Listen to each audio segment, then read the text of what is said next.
The Great Hall of the Galactic Council was silent. Representatives from 50 different worlds sat in their assigned seats, their eyes fixed on the witness stand. The creature standing there looked broken.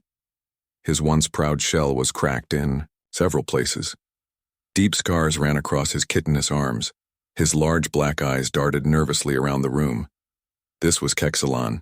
He had once been a commander in the mighty Vorthon Empire. Now he was just a survivor with a story to tell. "State your name for the record," said Council Leader Brickstar. "I am Kexlan of the Vorthon Third Fleet, former commander of the battle, cruiser Domination Blade." His voice was barely above a whisper. "You have requested to give testimony about the human war. The Council will hear your account." Kexlan took a deep breath. His mandibles clicked nervously. "Honored Council members, what I am about to tell you will sound impossible. But I was there. I saw everything. I need you to understand how badly we were wrong about the humans." He paused and looked around the room. Many of the alien representatives seemed bored. Wars were common in the galaxy. Species fought and conquered each other all the time. What made this story special? 3 years ago, the Vorthon Empire was the greatest power in known space. We ruled over 200 star systems. Our fleets were unmatched. Our warriors were bred for conquest. For 3,000 years, no species had successfully resisted us. Kexlan's voice grew stronger as he continued. Then we found them, the humans. They had just learned to travel between stars. Their ships were slow and ugly. Their weapons were primitive.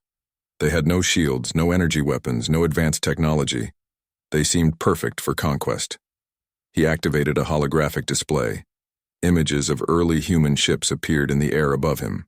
The assembled representatives looked at the crude vessels with interest. They were indeed primitive-looking things. Blocky metal constructions with visible exhaust ports and antenna arrays. We first detected human transmissions from a system they called Sol. Our scouts reported a species that had barely left their home planet. They had 12 colonies spread across only a few star systems. Their total population was maybe 10 billion. We had conquered species with populations in the hundreds of billions. Kexalan touched his scarred face. Admiral Tekmor was chosen to lead the conquest. He was one of our finest military minds. He had successfully conquered 37 different species. He called this mission a training exercise for new recruits. The images changed to show massive Vorthon warships. They were sleek and deadly looking, covered in weapon ports and armor plating. Next to them, the human ships looked like toys. The Admiral assembled a fleet of 500 ships. It was massive overkill for such a weak species. But Tekmor wanted to make an example. He wanted other species to see what happened when you resisted the Vorthon Empire. Kexalan's eyes became distant as he remembered. "I was there when we first entered human space. Our ships moved in perfect formation. Our sensors showed no significant military response. A few human vessels tried to intercept us, but they were destroyed easily. Too easily." He paused again, his voice becoming quieter. "We expected them to surrender immediately. Every other species did when they saw the size of our fleet. But the humans, they kept fighting, even when it was hopeless, even when they had no chance of winning." The hologram now showed the blue-green planet Earth. It looked peaceful and beautiful from space. The bombardment of Earth began at dawn in what the humans called the Pacific time zone. Our energy weapons turned their major cities into glass. Their primitive weapons could not penetrate our shields.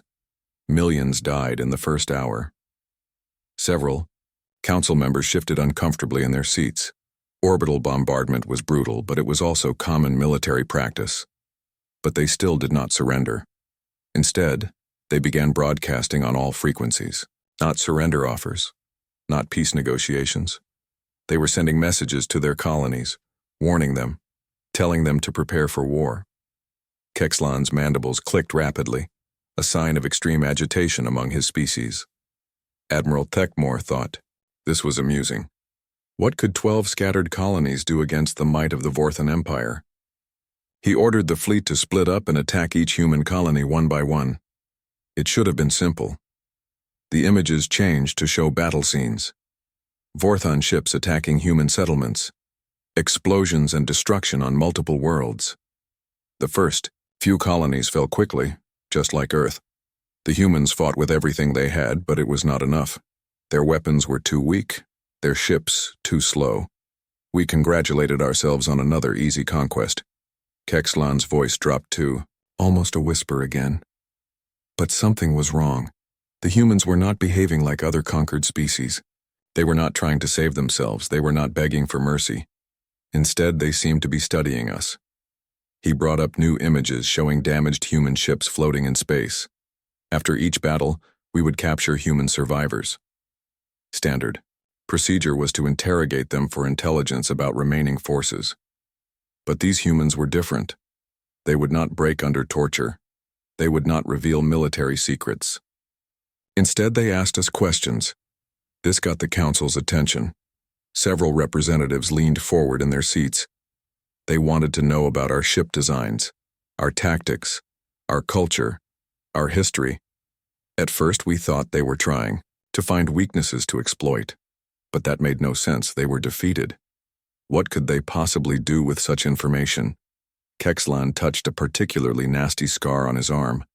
Admiral Techmore decided to make an example of the colony they called New Boston.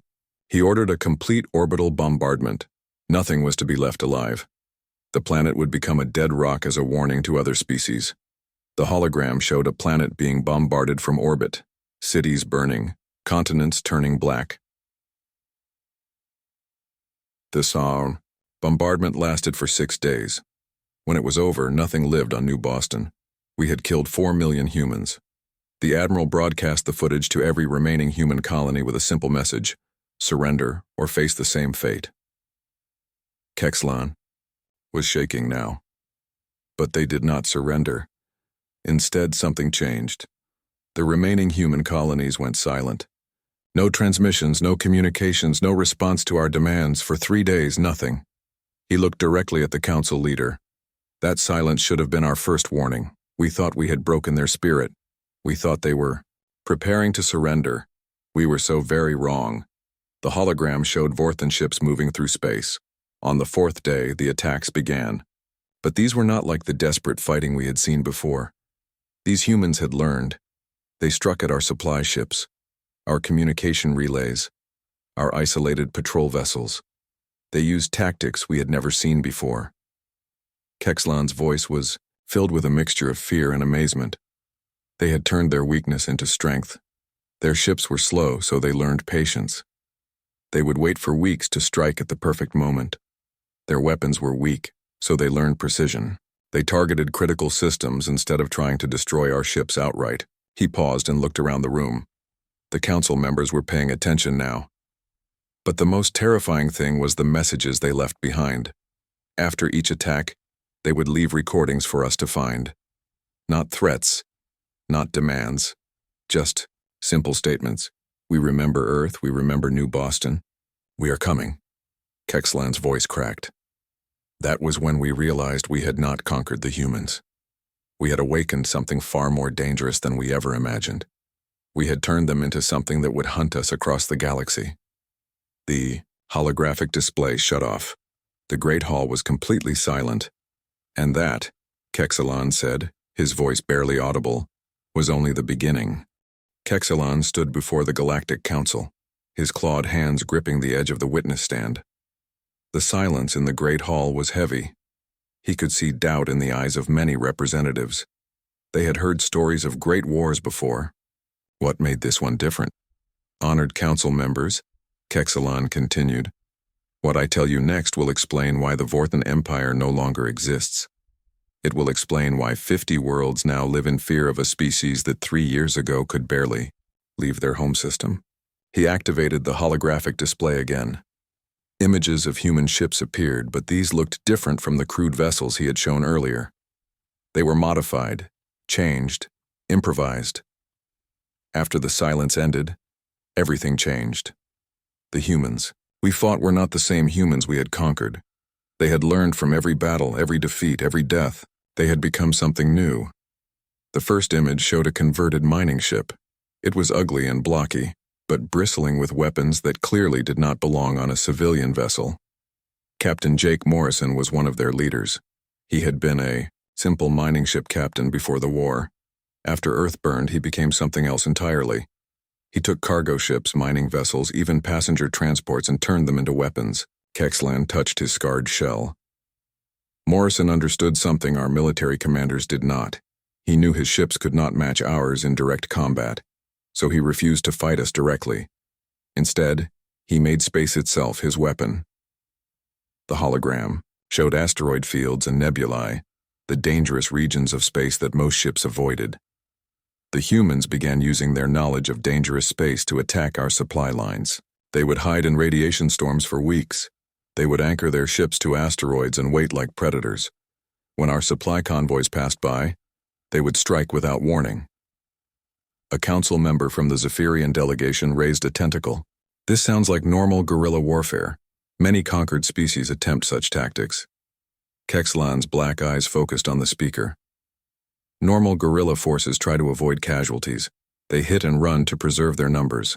The humans did something different. They made their own deaths into weapons. The hologram changed to show a recording from a Vorthan ship's sensors. A small human vessel was approaching a much larger Vorthan cruiser.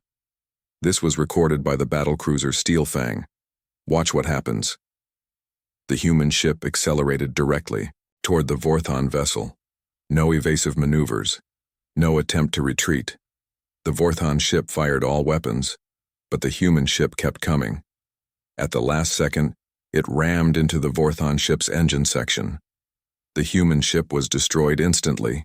All 12 crew members died. But they disabled a cruiser that carried 3,000 Vorthan warriors. The Steelfang drifted helplessly until rescue arrived 6 days later. Kexlan paused to let this sink in. But that was not the worst part. When we recovered the wreckage, we found something that haunted our crews for months afterward. The humans had been singing during their final approach. We found the recording on their ship's communication system. Several council members shifted uncomfortably. The idea of singing while flying to certain death was deeply unsettling to most galactic species. This happened again and again. Human ships would sacrifice themselves to damage single Vorthan vessels. But each attack taught them something new about our technology, our tactics, our weaknesses. The display showed a human woman in a laboratory, surrounded by pieces of alien technology. Dr. Emily Chen was a xenobiologist before the war. She studied alien life forms for peaceful purposes. After her home colony was destroyed, she became something else. She began studying us as if we were laboratory specimens. Kexlan's mandibles clicked nervously. Dr. Chen realized that humans could not match our technology. So she did something that defied all military logic.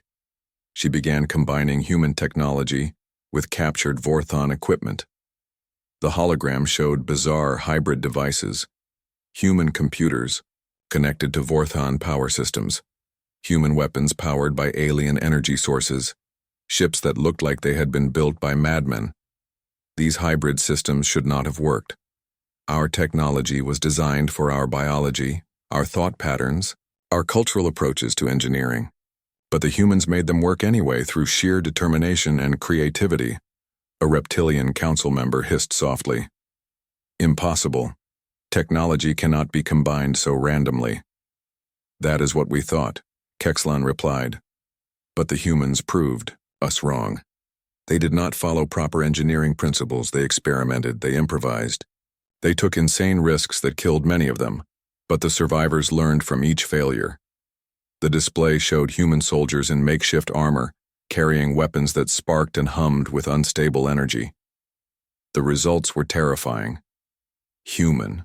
Boarding parties began attacking our ships with weapons that our armor was not designed to stop. They wore suits that let them survive in the vacuum of space longer than should have been possible. They moved through damaged hull sections that we considered uninhabitable. Kexlan's voice grew quieter. But the worst thing was what they did to our prisoners. They did not torture us for information. They did not kill us for revenge. They studied us. They learned our language, our culture, our fears, our weaknesses. The hologram showed a Vorthan soldier being released back to his unit. But something was different about him. His eyes darted nervously. His movements were jumpy and uncertain. This is Commander Vextar. He was captured during a boarding action and held by the humans for 2 weeks. When they released him, he seemed unharmed, but he was changed. He reported that the humans had spent those 2 weeks asking him questions. Kexlan's voice became almost a whisper. Not about our military plans or troop movements. They asked about our childhood fears, our religious beliefs. What sounds frightened us? What images disturbed our sleep? They were building a psychological profile of our entire species. The display showed more released prisoners, all showing signs of deep psychological distress. Within months, we had dozens of returned prisoners. All reported the same thing. The humans were not interested in traditional intelligence. They wanted to understand how our minds worked, how we thought, what broke our spirit. A council member from the crystalline Nethris species chimed softly. What was the purpose of this knowledge? Kexlan looked directly at the speaker. They were learning to hunt us, not just our ships or our soldiers, but our minds. They were turning warfare into something we had never experienced before. The hologram changed to show Vorthon space stations and patrol routes. Soon our crews began reporting impossible things. Human ships appeared on sensors where no ships should exist. They attacked targets that should have been impossible to reach. Then they vanished as if they had never been there. Images flashed by showing confused Vorthon officers studying sensor readings that made no sense. Our best analysts studied these incidents for months. Finally, they realized the truth. The humans had learned to use our own sensor networks against us. They had figured out how to make our own technology hide their presence. Kexlan's shell was visibly shaking now. They had taken everything we taught them through combat and turned it into weapons against us. Our superior technology became their advantage. Our own equipment helped them hunt us. The display showed a recording from inside a Vorthon command center. Officers were running between stations, shouting orders, clearly in a state of panic. This was recorded on the fortress station Eternal Victory. It was our most secure facility in the sector. The humans should never have been able to find it, much less attack it. The recording showed explosions throughout the station. Emergency. Lights flashing, but no sign of attacking ships on the sensors. The humans had somehow infiltrated the station itself. They were inside our most secure facility, striking at critical systems, then disappearing into the maintenance shafts. Our security forces could not track them. They moved through areas where no living thing should have been able to survive. Kexlan paused and looked around the room. Every council member was paying complete attention now, but the most terrifying part came at the end of the attack. When the humans finally left, they did not steal anything. They did not sabotage our weapons. They left a single message written on the command center wall in perfect Vorthon script. He activated the display one final time. Alien text appeared in the air, followed by a translation. We see you. We know where you are. We choose not to act today. The Great Hall was completely silent. That, Kexlan said, his voice cracking with emotion, was when we realized we were no longer the hunters. We had become the prey, and the humans were just beginning to show us what real terror looked like. The holographic display shut off, leaving the council chamber in darkness except for the emergency lighting. In that dim light, Kexlan looked like exactly what he was, a broken survivor of something that should never have existed. The war, he whispered, was about to become something far worse than anyone could have imagined. Kexlan's testimony continued in the dimmed council chamber. His voice had grown hoarse from speaking, but his eyes burned with the intensity of terrible memories. The assembled representatives sat in complete silence, hanging on every word. What I have told you so far, Kexlan said slowly, was only the beginning. The humans had learned to survive. Now they began to learn how to hunt. The holographic display activated again, showing the interior of a damaged Vorthon warship. Bodies floated in zero gravity. Emergency lights flickered red. This was the heavy cruiser Bone Crusher. It was attacked 6 months after the siege of Earth. But this attack was different from anything we had seen before. The humans did not try to destroy the ship from the outside. They came inside. Kexlan pointed to holes in the ship's hull. They were small, barely large enough for a single person to crawl through. Colonel Marcus Webb led the boarding party. Our records show he had been a military engineer before the war. He understood that humans had certain biological advantages that we had overlooked. The image zoomed in on the damage. The holes were cut in areas where the ship's armor was weakest, but also where the internal atmosphere was most toxic to most species. The humans entered through sections flooded with radiation and poisonous gases, areas that would kill a Vorthon in minutes, but humans could survive there long enough to reach the ship's vital systems. A council member from the aquatic depth swimmers raised a fin. How is this possible?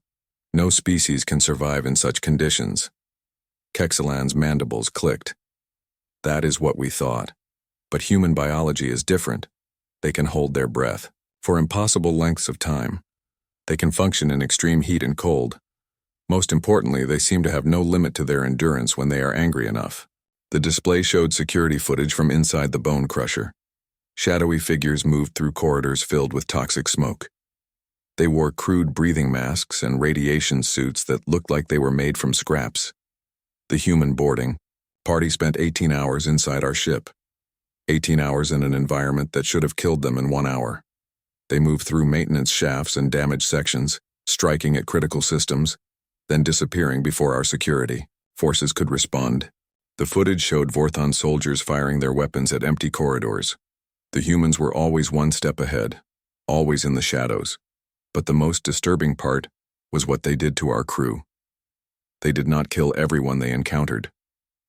Instead, they selected specific targets: officers, engineers, communications specialists. They left the regular soldiers alone but took the people who understood how our ships worked. Kexalan's voice dropped to almost a whisper. When they left, they took 43 of our crew members with them, but they also left something behind. A recording that played on every screen in the ship. The hologram showed a human woman in a torn military uniform. She was young, maybe 25 standard years. Her face was dirty and tired, but her eyes were completely focused. This was Lieutenant Sarah Martinez. She had lost her entire family when Earth was bombed. The message she left was simple, but it changed everything. The woman in the recording began to speak. Her voice was calm and steady. "We know who you are. We know your names, your ranks, your families back home. We have studied your personnel records. We understand your psychology. We are coming for each of you individually." Several council members shifted uncomfortably in their seats. This was not a general threat, Kexlan continued. The humans had somehow accessed our military database. They knew personal details about our officers, their fears, their weaknesses, their loved ones. The display changed to show Vorthon commanders receiving personal messages. Each one looked terrified as they read. Within days, our officers began receiving targeted communications. Not threats of death, but something worse. The humans told them exactly what they planned to do. They described how they would hunt each officer individually, how they would use their personal fears against them. Kexalan touched a deep scar on his chest. Commander Thekmos received a message telling him that the humans knew about his fear of enclosed spaces. 3 days later, he was captured in a maintenance tunnel and held in a sealed box for 6 hours before being released. He never recovered mentally. The hologram showed more incidents. Vorthon ships being infiltrated, officers disappearing and reappearing days later, psychologically broken, crews abandoning their posts out of terror. The humans had weaponized fear itself. They studied each of us like specimens in a laboratory. They learned what broke our minds, and then used that knowledge with surgical precision. "A reptilian council," member hissed softly. "This is psychological torture on a massive scale." "Yes," Kexlan agreed. But it was also something more. The humans were not just trying to win battles. They were trying to win the war by destroying our will to fight. The display showed a human man in the uniform of a ship's captain. He was older, with gray hair and tired eyes, but his expression was completely determined. Commander David Thompson became the leader of what they called the Silent Fleet, human ships that had been modified with stealth technology, captured from our vessels. The image changed to show human ships that looked completely different from their original designs. They were covered in strange materials and had unusual shapes that seemed to bend light around them. These ships could appear anywhere in Vorton space without warning. They would study our patrol patterns for weeks, learning our routines, our blind spots, our weaknesses. Then they would strike at the perfect moment. Kexlan's voice became more agitated, but they did not always attack military targets. Sometimes they would appear near our civilian colonies and just watch. They would broadcast recordings of our destroyed worlds back to our people. They wanted our civilians to know that humans could reach them anywhere, anytime. The hologram showed Vorthan civilian centers in panic, citizens looking up at the sky in terror, knowing that human ships might be watching from the shadows. Our people began to lose faith in the military's ability to protect them. Entire colonies requested evacuation. Our economy began to collapse, as trade routes became too dangerous to use. The display showed abandoned space stations and empty shipping lanes. The humans had learned something that our military academies never taught. They understood that winning a war was not just about destroying enemy forces. It was about breaking the enemy's will to continue fighting. Kexlan paused and looked directly at the council leader. But the worst realization came when we discovered that the humans were showing mercy deliberately. This statement caused murmurs throughout the chamber. Several representatives looked confused. "I do not understand," said the Zephyrian delegate. "Mercy should be a good thing." Kexlan's laugh was bitter and hollow.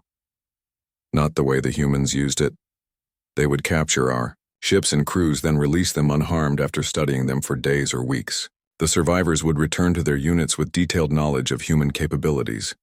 The hologram showed returned Vorthan prisoners giving reports to their commanders. All of them looked shaken and terrified. Each released prisoner became a source of fear for their entire unit. They would describe human technology, human tactics, human psychology, but most importantly, they would describe how easily the humans could have killed them, but chose not to.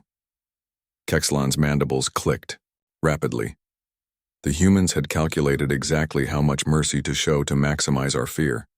They wanted us to know that our lives were in their hands, that they could end us whenever they chose, but were holding back for their own reasons. The display showed psychological evaluations of returned prisoners. All showed signs of severe trauma. Our military psychologists reported that the returned prisoners were more psychologically damaged than soldiers who had been tortured by other species. The humans had found a way to make kindness into a weapon. A long silence filled the chamber. Finally, the council leader spoke. "How did your military command respond to these tactics?" Kexlan's response was barely audible. "They began to break down. Officers started requesting transfers to safer sectors. Some resigned their commissions entirely. A few even attempted suicide rather than face capture by humans. The hologram showed empty command centers and abandoned military posts. Within 8 months of the war's beginning, the Vorthan military had lost 30% of its officer corps, not to death in battle, but to psychological collapse. The humans had found a way to destroy our command structure without firing a shot. Kexlan straightened his damaged posture slightly. That was when High Command decided to change tactics. They authorized the use of planet killers, weapons capable of destroying entire worlds. They planned to end the war by committing genocide against every human colony. His voice became completely flat and emotionless. It was the worst decision in Vorthan history, because the humans were waiting for us to escalate. They had been preparing for our desperation, and when we finally crossed that line, they showed us what real terror looked like. The holographic display shut off, leaving the chamber in dim emergency lighting. The silence in the council chamber was complete. Kexlan stood motionless at the witness stand, his scarred form trembling slightly. When he finally spoke again, his voice carried a weight that made several representatives lean back in their seats. "Honored Council," Kexlan began, "what I am about to describe changed the very nature of warfare in our galaxy. The humans did not just adapt to our escalation. They embraced something dark that we never knew existed within them." The holographic display activated, showing the Vorthan homeworld. It was beautiful, with purple oceans and golden continents. Billions of Vorthans lived on its surface in massive crystal cities. When High Command authorized the use of planet killers, they believed they were ending the war. The human colonies would be destroyed one by one until the species was extinct. It should have been simple and final. The image changed to show massive Vorthon dreadnoughts, each one the size of a small moon. These were the planet killers, weapons, capable of cracking worlds apart. Admiral Korthvan led the planet killer fleet toward the remaining human colonies. Intelligence reported that the humans had retreated to their strongest defensive positions. We expected a final desperate battle.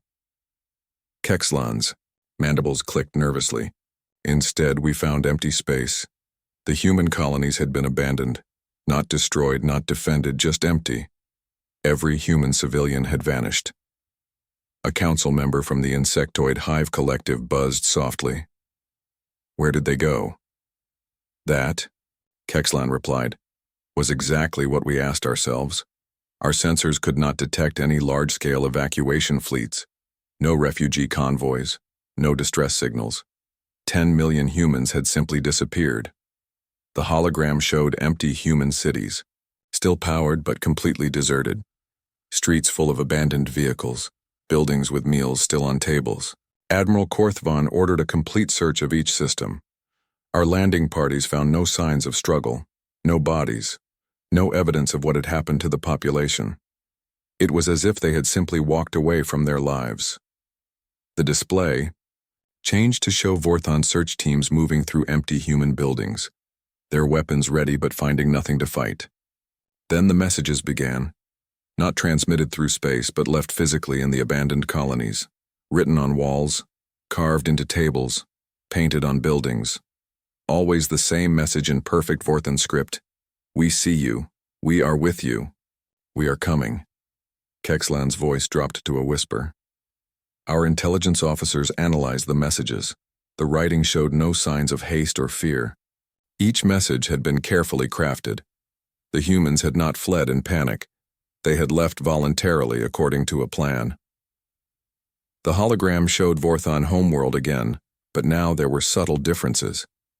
Shadows that moved strangely, lights that flickered in patterns.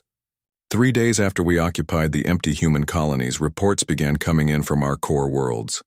Civilians were reporting strange sightings, figures in the shadows, voices in empty buildings, symbols appearing overnight on government structures. Reptilian council member shifted uncomfortably. Infiltration? More than infiltration, Kexlan replied. The humans had somehow moved their entire civilian population into the heart of Vorthon space. They were living among us, studying us, preparing for something we could not imagine. The display showed security footage from Vorthon cities. In the background, barely visible, human figures could be seen watching, learning, documenting. Dr. Robert Kim had been a human psychologist before the war. After Earth burned, he became something else entirely. He led what the humans called their cultural adaptation program. The image focused on a human man with kind eyes and a gentle smile. He looked like someone who should be teaching children, not planning warfare. Dr. Kim had studied every piece of Vorthon culture the humans had captured. Our art, our literature, our religious beliefs, our deepest fears. He understood us better than we understood ourselves. Kexlan touched his scarred face. The humans began leaving gifts in our cities. Beautiful artwork that incorporated Vorthon cultural symbols, music that used our traditional scales, poetry written in perfect classical Vorthon. The hologram showed Vorthon civilians finding these gifts. Their expressions showed confusion, mixed with fear. But every gift contained subtle wrongness. Images that were beautiful but disturbing. Music that was hauntingly familiar but somehow threatening. Poetry that praised Vorthon culture while describing its destruction in loving detail. Several council members were visibly disturbed by this description. The psychological impact was devastating. Our people began to feel that their own culture was being used against them, that nothing they held sacred was safe from human understanding. The display showed Vorthon civilians destroying the human gifts in fear, but more appeared every day. Our security forces tried to find the humans responsible, but they were always one step ahead. They had learned to move through our cities like ghosts. They used our own infrastructure, our own social patterns, our own blind spots to remain invisible. Kexlan's voice became more agitated. But the gifts were just the beginning. The humans began leaving evidence that they knew everything about us. Personal details about individual Vorthan citizens, family histories, private fears, secret desires. The hologram showed Vorthan families receiving personal messages from unknown humans. Each family's reaction showed pure terror. A civilian named Theklani received a message describing her childhood fear of water. The humans knew about a traumatic incident from her youth that she had never told anyone. They described it perfectly, then offered to help her overcome the fear. The absurdity of this situation was not lost on the council. An enemy offering therapy to their victims was beyond comprehension. Another civilian, Morthek, received a detailed analysis of his marriage problems. The humans offered relationship advice and suggested ways he could better communicate with his spouse. The advice was actually helpful, which made it more terrifying. Kexlan looked around the room. Do you understand? The humans were not just studying us as enemies, they were studying us as people. They knew us more intimately than we knew ourselves. And they used that knowledge to show us how completely we were at their mercy. The display changed to show Vorthan military installations. But something was wrong with the images. There were subtle signs of human presence everywhere. Our military bases began reporting security breaches, but nothing was ever stolen or sabotaged.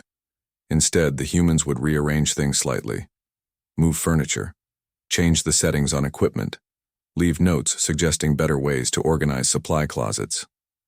The idea of enemy infiltrators offering organizational advice was so bizarre that several council members made sounds of disbelief. The psychological effect on our troops was complete demoralization. They realized that humans could enter our most secure facilities at will and choose not to cause damage.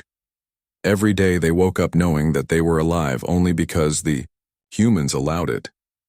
Kexlan's shell was visibly shaking now. But the most terrifying incident happened on the fortress world of Granite Hold. It was our most secure military installation, 30 million soldiers, planetary defense shields, orbital weapons platforms. It should have been impregnable. The hologram showed the massive fortress world, bristling with weapons and defensive systems. One morning, every soldier on Granite Hold woke to find a small gift next to their sleeping area. Personal items from their homeworlds, letters from family members they had not seen in years, photographs of loved ones, favorite foods from their childhood. The image showed confused Vorthan soldiers examining these impossible gifts. The humans had somehow acquired personal items from millions of individual Vorthan families across hundreds of worlds. They had delivered these items to our most secure military base without triggering a single alarm. Kexlan's voice cracked with emotion. The message was clear. If humans could reach into the personal lives of every Vorthan soldier, if they could access the most intimate details of millions of families, then nowhere was safe. No one was beyond their reach. The display showed Vorthan soldiers abandoning their posts, deserting en masse, unable to cope with the psychological pressure. Within days, Granite Hold had lost 60% of its garrison, not to battle, not to death, but to complete psychological breakdown. The humans had conquered our strongest fortress without firing a single shot. A long silence filled the chamber. Finally, the council leader spoke. What was the military response to this terror campaign? Kexlan's laugh was hollow and bitter. High Command ordered the immediate evacuation of all civilian populations to secure facilities. They activated emergency protocols that had not been used in 1,000 years. They declared martial law across the entire empire.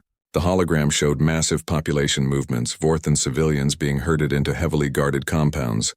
But the humans had anticipated this response. They had prepared for our desperation. And when we gathered our people together in what we thought were safe places, we made ourselves perfect targets for what came next. His voice became completely flat. The humans revealed that they had never intended to destroy us through force. They had been preparing something far more elegant. They were going to make us destroy ourselves. The holographic display showed Vorthan civilian compounds.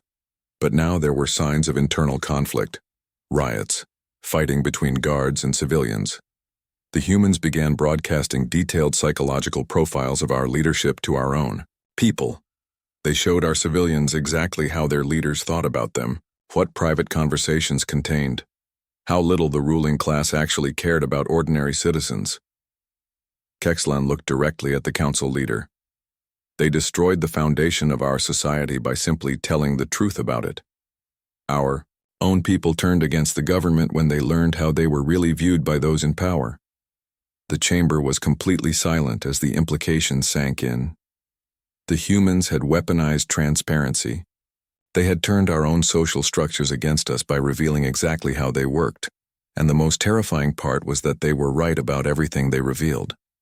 Kexlan's voice dropped to barely a whisper. That was when we realized we were not fighting a war anymore. We were being dissected by surgeons who understood us better than we understood ourselves, and they were doing it with a precision that could only come from genuine affection for their work. The holographic display shut off, leaving the chamber in darkness. The humans, Kexlan said into the silence, had learned to love the process of our destruction, and that love made them unstoppable. Kexlan stood before the Galactic Council, his damaged form casting long shadows in the dim chamber lighting. The assembled representatives had stopped taking notes. They sat in stunned silence, hanging on every word of his impossible testimony.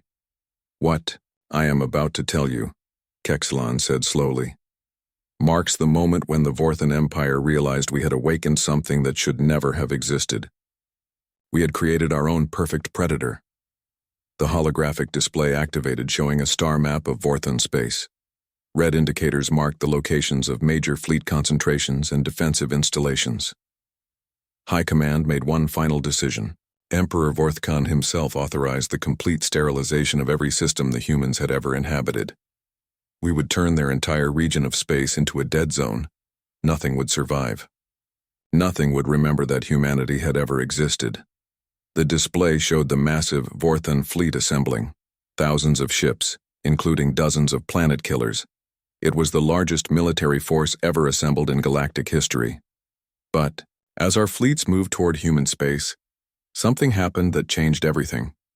A single human ship appeared at the edge of the Vorthan home system. The image focused on a small battered vessel that looked like it had been built from scraps of a dozen different ships. It was alone against the most heavily defended system in the galaxy. This was the ship Defiant Hope, commanded by Admiral Lisa Carter. Our records showed that she had been killed 6 months earlier when her vessel was destroyed during the defense of Mars. Yet here she was, alive and apparently commanding a fleet that we could not detect. Kexlan's mandibles clicked nervously. Admiral Carter transmitted a simple message to our homeworld. She requested permission to address the Vorthan people directly. She claimed to have important information about the war that every citizen deserved to hear. A council member from the crystalline Nethris species chimed softly. Your leadership agreed to this? Emperor Vorthkan refused, of course, but Admiral Carter had anticipated this response. She began broadcasting anyway on every frequency, through every communication network on the planet.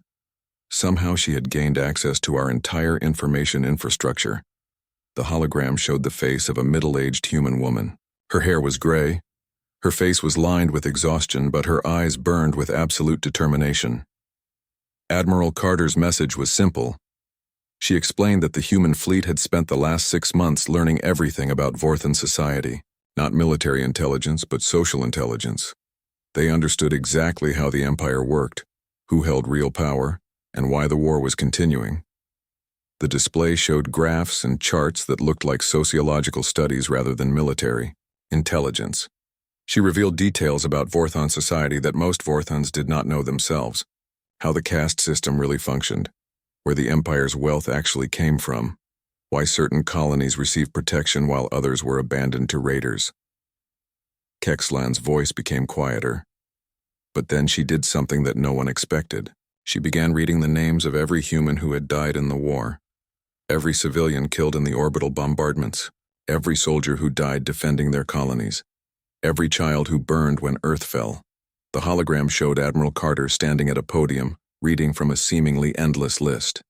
Her voice never wavered, never broke, never showed emotion. She read for 18 hours straight, billions of names. The entire galaxy listened as she honored every single human death. And when she finished, she made an offer that stunned everyone. The display focused on Admiral Carter's final words. She offered the Vorthan Empire complete surrender terms. Not human surrender, but Vorthan surrender. She promised that if the Empire laid down its arms immediately, the human fleet would allow Vorthan civilization to continue existing. Several council members made sounds of disbelief. The idea of a conquered species offering surrender terms to their conquerors was beyond comprehension. Emperor Vorthcan was furious. He ordered the immediate destruction of Admiral Carter's ship. Every weapon platform in the system opened fire simultaneously. The hologram showed thousands of energy beams converging on the small human vessel. The ship should have been vaporized instantly. The weapons passed right through Admiral Carter's ship as if it was not there. Our sensors confirmed that the ship existed, but our weapons could not touch it. The humans had somehow learned to exist in our reality while being immune to our technology. Kexlan's shell was shaking violently now. That was when Admiral Carter revealed the truth. Her ship was not alone. The human fleet had been in the Vorthan home system for weeks, invisible to our sensors, studying our defenses, learning our weaknesses. The display showed space around the Vorthan homeworld suddenly filling with human ships. Thousands of vessels appeared as if materializing from nothing. But they did not attack.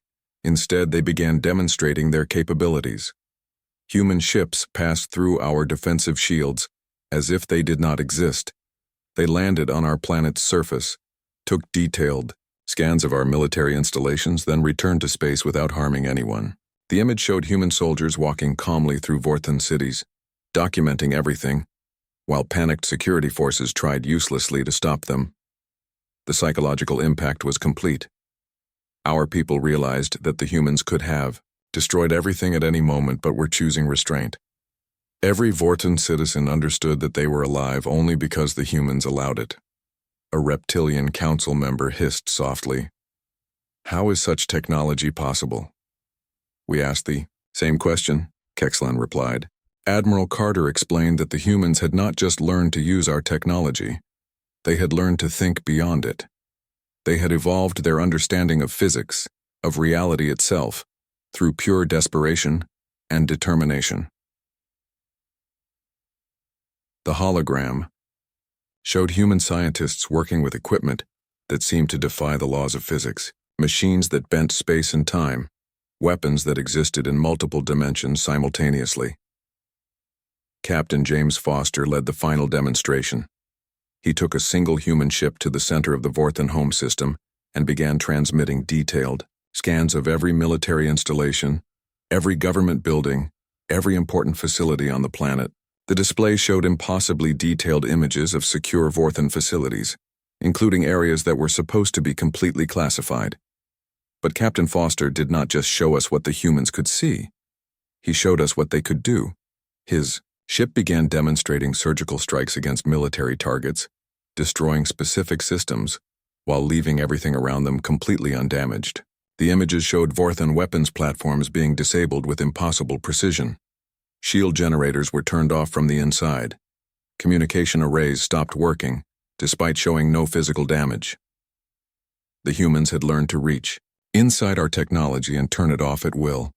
They could disable our entire military infrastructure without destroying it. They could end our civilization while leaving our cities intact. Kexlan's voice dropped to a whisper. But the most terrifying demonstration came when Captain Foster began playing recordings from inside our most secure government facilities.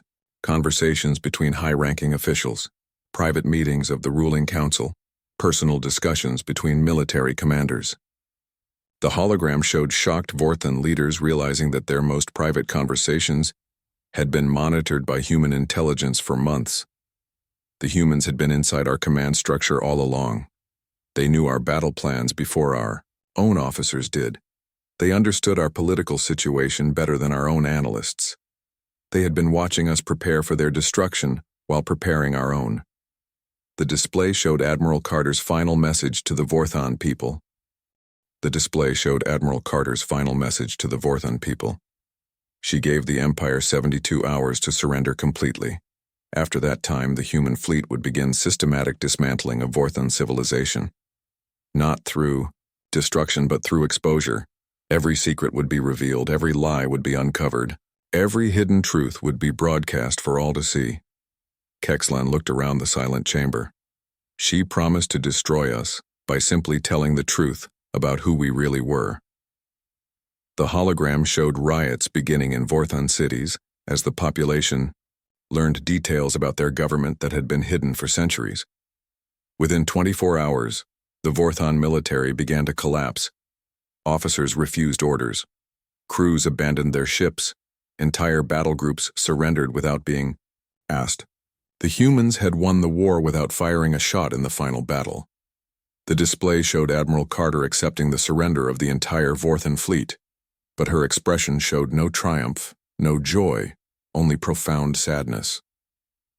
When I asked Admiral Carter why the humans had shown us mercy, her answer haunted me. She said that destroying us would have been too easy. They wanted us to live with the knowledge of what we had unleashed. They wanted us to spend the rest of our existence knowing that we had created something that could have ended us at any moment, but chose not to. Kexlan's voice cracked. The humans had turned mercy itself into the ultimate weapon. They had made our survival into a form of psychological torture that would last for generations. The holographic display showed the aftermath. Vorthon worlds under human protection. Former Empire citizens learning to live in a galaxy where they were no longer apex predators. But Admiral Carter's final words to me were the most terrifying of all.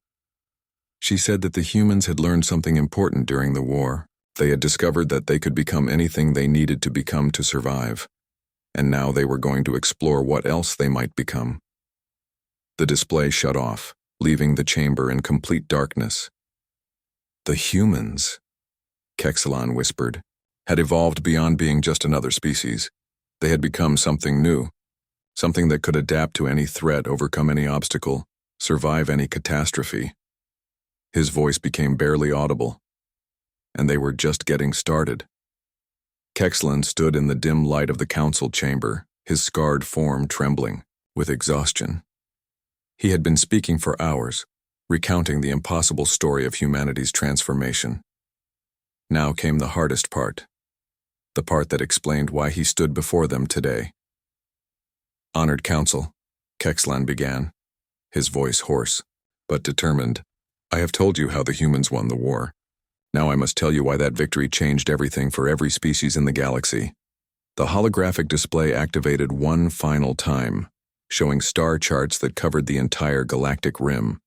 Human territory now extended far beyond their original 12 colonies. After the Vorthon surrender, we expected the humans to take revenge. We expected mass executions, slave labor, the complete destruction of our culture. Instead, they did something far more disturbing. The display showed former Vorthon worlds, but they looked different now. The cities were intact, the population was healthy, but there were subtle changes everywhere. The humans began what they called rehabilitation. They studied every aspect of Vorthon society and began making improvements.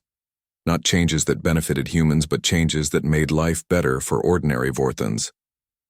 Images flashed by showing improved infrastructure, better medical care, more efficient food distribution, educational programs that actually taught useful skills. General Patricia Hayes was placed in charge of Vorthon reconstruction. She had been a city planner before the war. After Earth burned, she became something else entirely. She became an expert in rebuilding civilizations. The hologram focused on a middle-aged human woman with kind eyes and gentle hands. She looked like someone who should be running a school, not governing a conquered empire. General Hayes spent 2 years studying Vorthon culture, history, and social structures. Then she began implementing changes that made our society function better than it ever had under our own leadership. Kexlan's mandibles clicked nervously. The psychological impact was devastating. We had spent 3,000 years believing that Vorthon civilization was the pinnacle of galactic achievement. The humans proved that we had been living in a poorly organized, inefficient society that wasted the potential of our own people. The display showed statistical comparisons. Crime rates dropping, economic productivity increasing, educational achievement rising, health outcomes improving dramatically. But the most disturbing change was in how other species began to view us. Before the war, the Vorthon Empire was feared throughout the galaxy. After the war, we became an example of human competence. A council member from the aquatic depth swimmers raised a fin. This sounds like benevolent occupation. Many species would consider this a positive outcome. Kexlan's laugh was bitter and hollow. That is exactly what makes it so terrifying. The humans did not conquer us. They improved us. They made us better than we had ever been, then made it clear that this was just a small demonstration of their capabilities. The hologram changed to show other regions of the galaxy. Species that had never fought humans were sending diplomatic missions to human space, seeking advice, requesting assistance, offering tribute. Within a year of the war's end, the humans received diplomatic contact from over 100 different species, not because those species feared human military power, but because they wanted to learn from human expertise. Images showed alien delegations meeting with human advisors. The aliens were eager and respectful. The humans were polite but clearly in control of every interaction. The humans had achieved something that no species in galactic history had ever managed. They had become universally respected not through conquest, but through demonstrated competence. Kexalon touched his scarred shell, but I began to understand the true scope of human transformation when I was assigned to the diplomatic corps. My job was to serve as a cultural liaison between humans and other Vorthon survivors. The display showed Kexlan himself, in better condition, wearing diplomatic robes and standing beside human officials. I spent months working closely with human administrators. I learned to recognize their facial expressions, understand their humor, anticipate their needs.